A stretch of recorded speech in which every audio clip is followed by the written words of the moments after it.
inviting me. I'd like to first open this thank you to Mr. Eddie Poplowski, who made this attempt last year, and we had plans and could not make it, but as persistent as Eddie is, and as good of a friend as he is, and Danny and the Poplowski family, feel very privileged and honored to take this time and have the opportunity to come here to Georgetown and speak on my behalf, my wife's behalf, our family's behalf, our foundation's behalf, and as a Major League Baseball player, and also as an ex-college baseball player.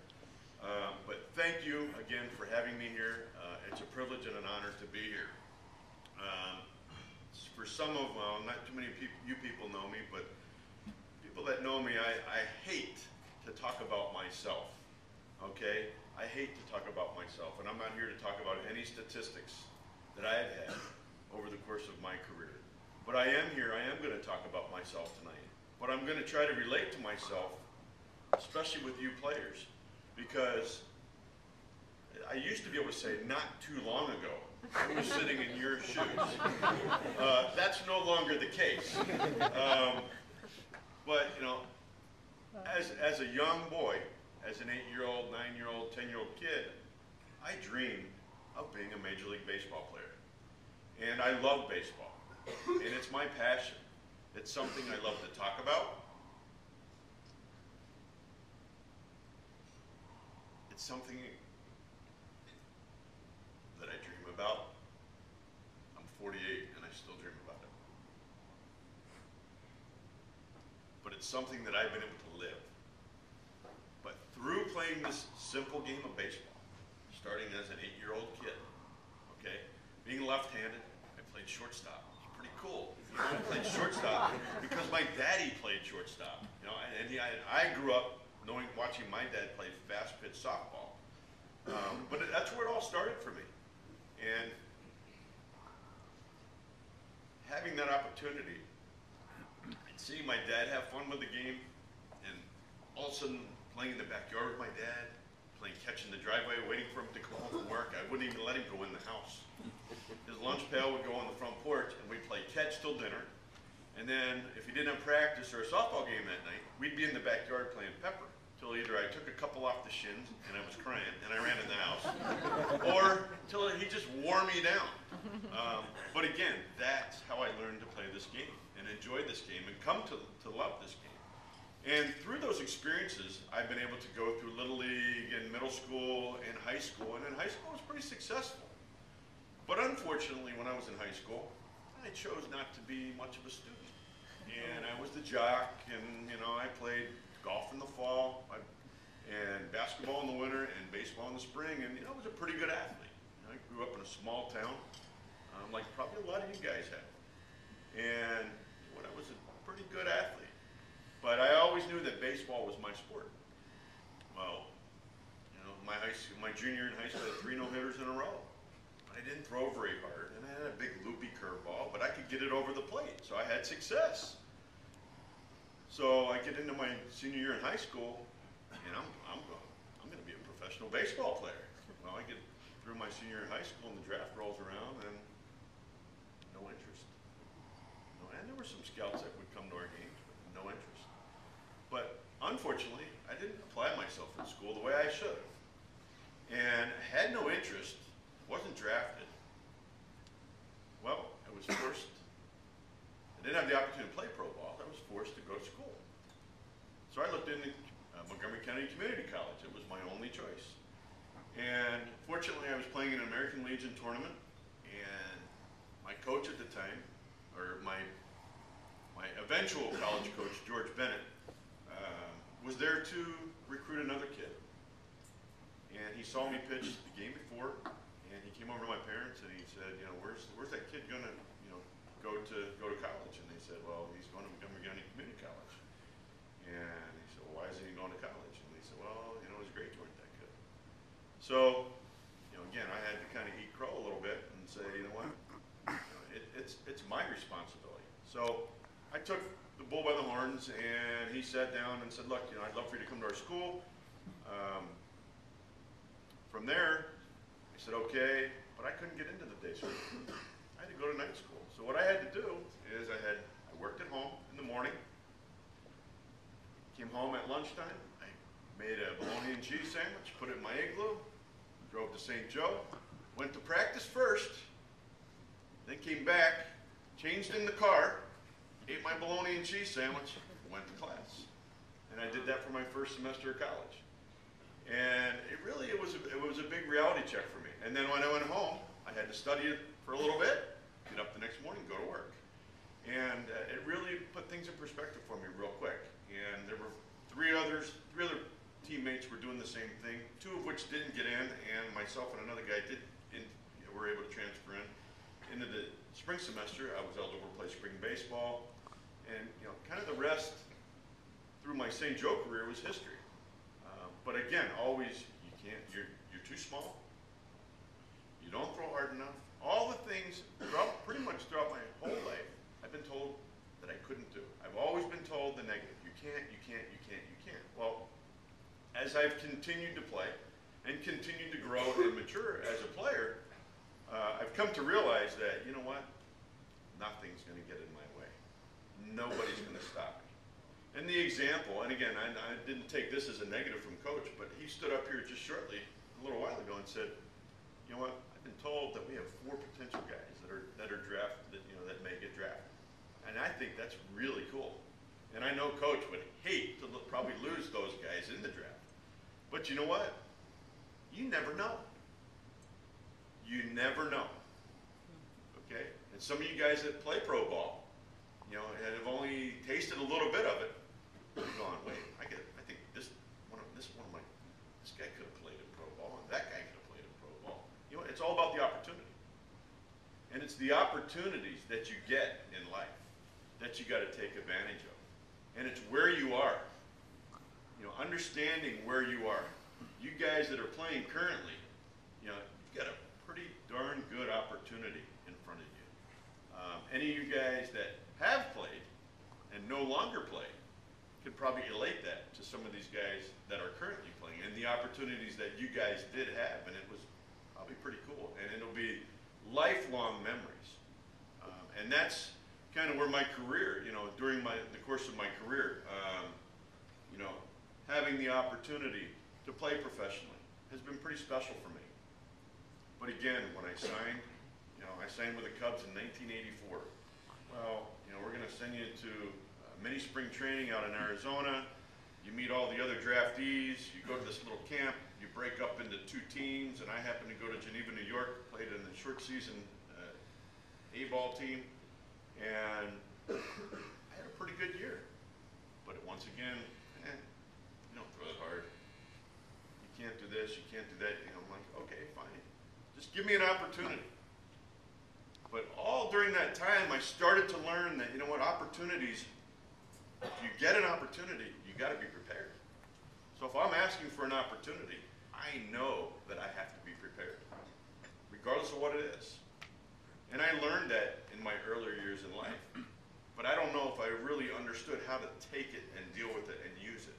And through my baseball experience and my baseball life, as I was playing in the minor leagues, I saw a lot of people that I played with, my own teammates, that were very, very talented. Far more talented than I was. And I always was concerned about what other people thought of my teammates. And, well, geez, that guy's pretty good, or I can't compete with this guy. But what I learned was that, you got to take care of yourself, okay? And that doesn't mean to be an individual. But if I am prepared physically and mentally to be my best each and every day that I go to work, or even in my off season when I'm working out to prepare myself for my season, if I am giving it my best and setting a great example, but preparing to the best of my ability and learning about myself as well as learning about others around me and learning through others' successes and others' failures, I can become a way better person. But I can also exude that to the people around me to make the other people around me better. And to me, that's what I've learned as a baseball player, that, I don't care what your talent is, and even in here, whether you're a baseball player or you're a professional person outside of the sports world, you can take what you have and use it in a positive way. It's a tool. We all have tools. Some of us know what our best attributes are. Some of us don't know, understand, or realize what they are yet. I don't think I've figured out what mine are yet either. But that's okay. But along that path, I'm going to try to get better. And not only am I going to try to get better, but I'm going to make the team be better. And one thing that I learned from a coach of mine, and throughout my career, I've had a lot of exceptional people that have come in and been in my life and out of my life and in my life and out of my life. But with coaches, one of them was Brian Price. And what he always used to say is stay in character. Be yourself.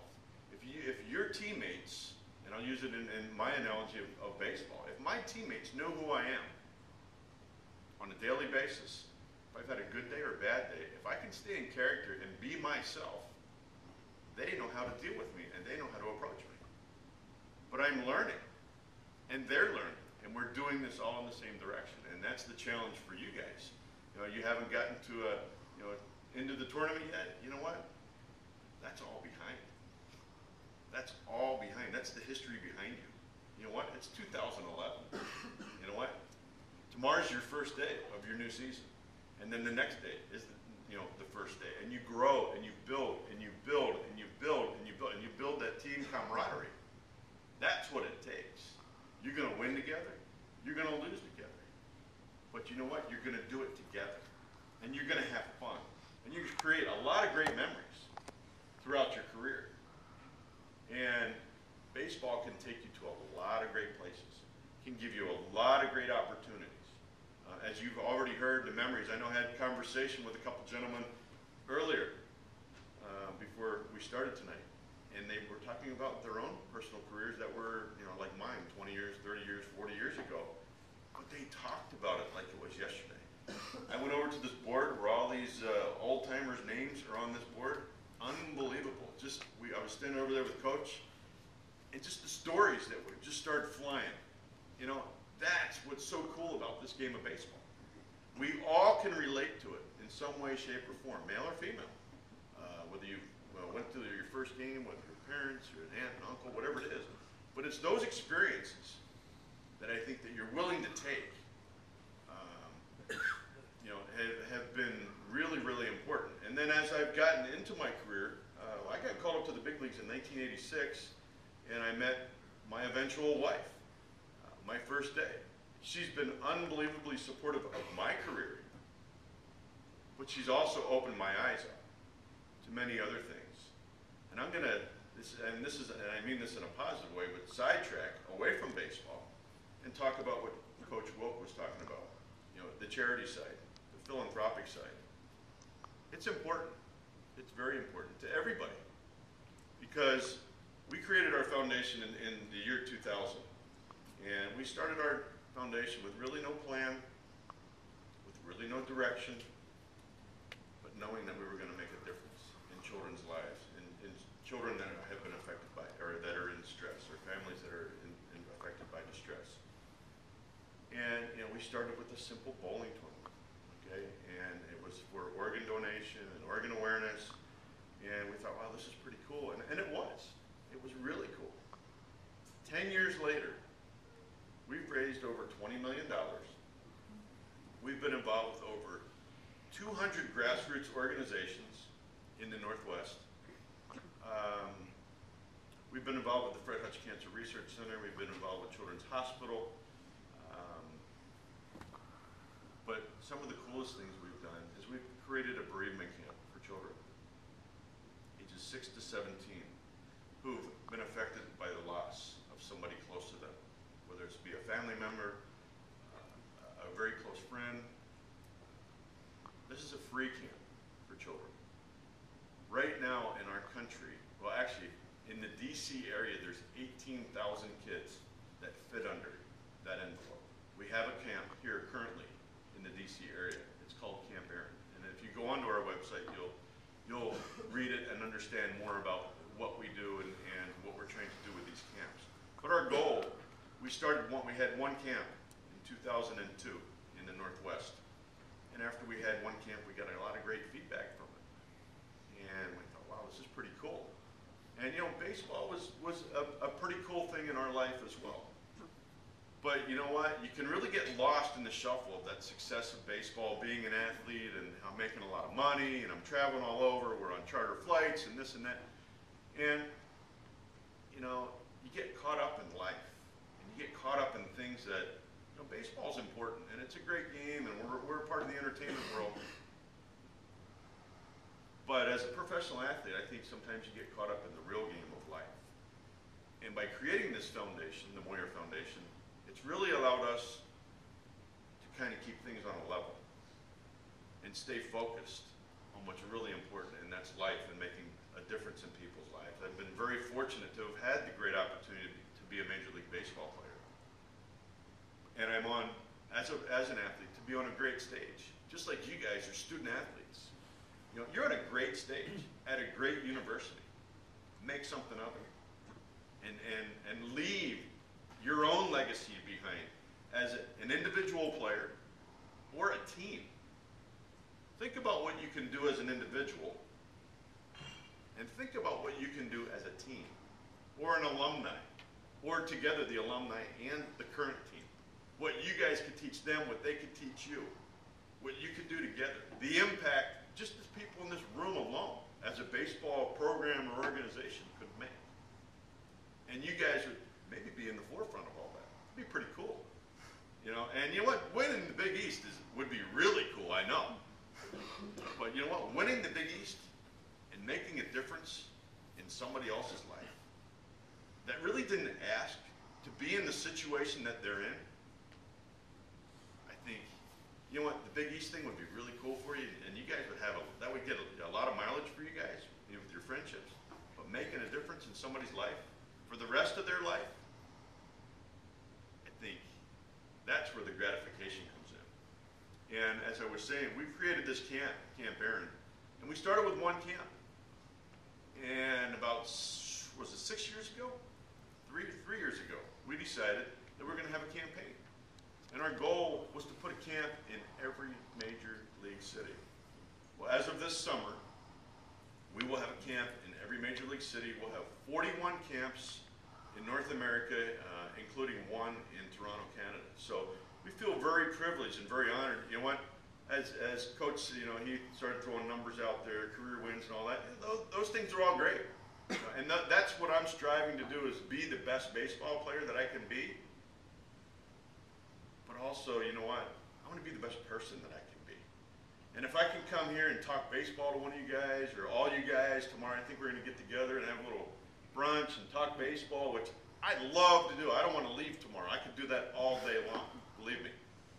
But making a difference, I'll tell you, it's unbelievable. The gratification that comes from that. And I'm sure there's many people in here that have done that in somebody's life and made a difference in somebody's life. And it's a feel-good. It's a feel-good, but knowing that you had a positive reflection on somebody else's life. And we're also creating, I'm sure you go on our website, Camp Mariposa. It's a camp for children that have been affected by addiction in their family. They're living with addiction. Mother, father, brother, sister, that's on drugs, that's an alcoholic, and they're currently living in that situation. It's something it's actually a life experience that we've gone through as a family, unfortunately. The Camp Aaron thing wasn't, but it was something that, it was a niche that we felt that, you know what, these ages 6 to 17 are crucial years. And I can't imagine being a 10, 12-year-old kid and losing my mother, my father, an aunt, an uncle, somebody that's close to me, a school teacher, a neighbor. How do you deal with it? Who do you go to? Who do you talk to? You take it to school and you tell your friends, my grandmother died. Oh, I'm sorry. Nobody knows how these kids are feeling. What do you do? How do you deal with it? Where do you go? Well, at these camps, it's a camp full of kids that are grieving the loss of a loved one. And it's amazing the strength that these kids have, and the resiliency they have, and the friendships that they're able to make. So seeing that, again, is very gratifying. But understanding that the difference that you're able to make in somebody's life is really, really cool. And again, going back to the opportunities that you all have here, you know, I can't stress enough to make the best of the situation that you're in here. I was talking earlier, you know, we were talking about what you guys go through. You got to raise money. We did the same thing at St. Joe. And you know what? I didn't enjoy it. I didn't appreciate it. But when I got out, I looked back and said, you know what? That made me a better person. And it really did. But I wasn't mature enough at that point in time to understand that. But again, it was one of those hurdles. We didn't have our own field. We had to go use a field 20 minutes away. It was okay. We actually played home games at, we played Rutgers one year at Boyertown, American Legion. We played home games at Temple University. We played home games at LaSalle University. We played home games at Swarthmore University. But we played. And that was the cool thing. We played. And that was, you know, even when we get together, it doesn't happen a whole lot, but when we get together as alumni, it's pretty cool. We have a lot of fun. And we talk about a lot of the crazy things we did and got away with and all the fun we had, but it was fun baseball and it was a great time in your life. Okay? And, you know, I attribute it, you know, going back to pro ball, you know, when I played with the Cubs, I played there almost 86, 7, and 8. We got married. And a month later, I got traded to the Texas Rangers. First time I got traded in my life. You know, and they always say the first trade is the most difficult trade. And it is, because it's kind of bittersweet. You get traded, you feel like, well, the team that just got rid of me didn't want me. And that's kind of hard. Somebody's kind of pushing you out the door. And how do you deal with that? Well, the easy way to deal with it is, well, you know what, the team that wants me, hey, I'm excited. And you know what, I happened to be going to a club, the Texas Rangers wasn't the best of clubs, but I had some great teammates. Played with Nolan Ryan, played with Charlie Huff. Charlie Huff and Nolan were kind of like, they were a little bit younger than where I am right now. And I was like 27 years old. And I kept looking, like, how are these guys doing this? And boy, I hope I can do this someday. And by watching, using these, and keeping this closed, I learned a lot.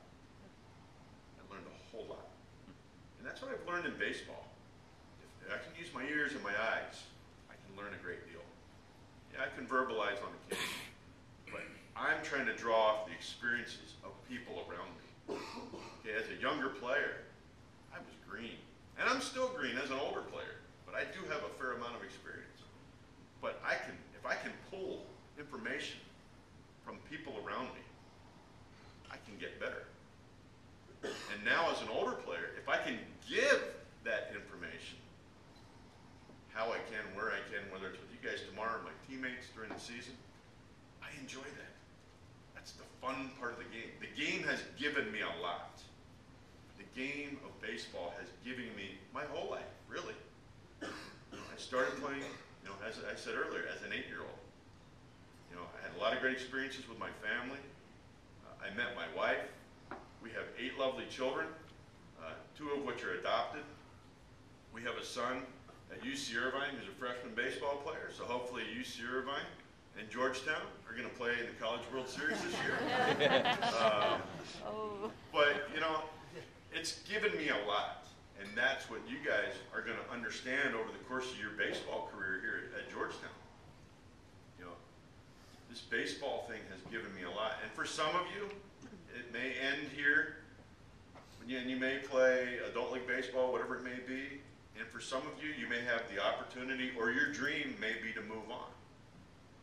But I will say, please, try not to allow somebody to tell you that you're done, or you're limited, because you don't know until you try. Okay? As I said, I went to Texas. I played there 2 years. I was hurt part of a year. I got released. I went to the Cardinals. I played there part of the year in the big leagues. I got sent back down to the minor leagues. I got released. I went back to the Cubs. I got released. I signed with Baltimore. Baltimore gave me an opportunity. I didn't make the team out of spring training, but I got off to a good start. Arthur Rhodes got hurt, I got called up. I pitched okay. I was 0-3 in my first 3 starts. But Johnny Oates had the confidence to continue to give me the ball. I won 5 games in a row.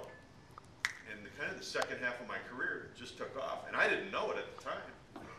But without thinking that I could do it, and without somebody believing and giving me that opportunity, but being prepared for that opportunity.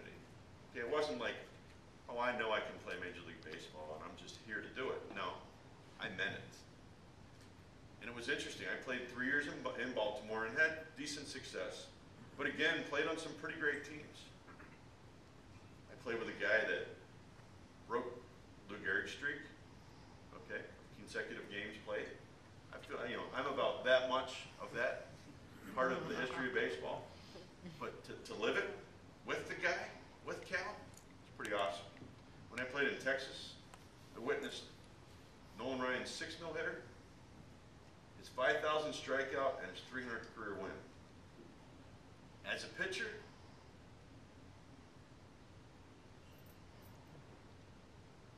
three pretty cool goals. And when you see that and you respect that and you appreciate how hard it is to attain that, it's pretty cool. Like you said, I had the opportunity to play in Baltimore. I became a free agent from there. I went to Boston as a free agent, and I just kind of fluttered. And I wanted to start. I was in the bullpen, I was in the rotation, bullpen, all the way up to the trading deadline. But I knew in my heart and in my belly that I was a starting pitcher. So what I did that whole season, the day Roger Clemens pitched, when I was in the bullpen, that was my bullpen day. So I knew that if I ever got a chance to start and the manager gave me the ball, I was ready to pitch. As a starter, I didn't have to say, I need a couple days to get myself ready. Well, lo and behold, trading deadline comes around July 31st. I get traded to the Seattle Mariners. I walked in the door. Actually, the Mariners were in Milwaukee. And I walked in the first day I got there, and Lou Piniella said, hey, son, are you ready to pitch? He called everybody son. When I first got there, I thought he had a son on the team. But he called everybody son. And he said, son, are you ready to pitch? And I said, yes, sir. He said, okay, you're going to pitch tomorrow. And you know what? But I was ready for that opportunity. And I've learned that from people that I've been around. I've learned that from the experience in the game. I've learned that from my upbringing. I've learned that from everything that I've been around because I've been able to use my eyes and my ears. And I think that's important. It's important how we communicate and how we communicate to each other. Having that opportunity, I pitched 10 years, and I was a fledgling pitcher in the major leagues until I more or less went to Seattle and got an opportunity. And granted, I played on some teams that swung the bat pretty well. I played in a rinky-dink ballpark, the Kingdom. But I also played on some teams that played some pretty good defense. But I also played on some teams that had some great passion to play the game of baseball. And I played for a manager, Lou Piniella, that had a great passion for the game. And I was able to continue to learn about myself, about teammates. And as you see, it's all about learning. It's all about finding who you are and growing as a person and challenging yourself. And if you can bring your best, even when you're not at your best, bring your best each and every day to the ballpark or to whatever you do, whether it's in your job, your home life, in charity, philanthropy work, you can make a difference in somebody's life. And I think that's really, really important. And was in 2001, we won 116 games.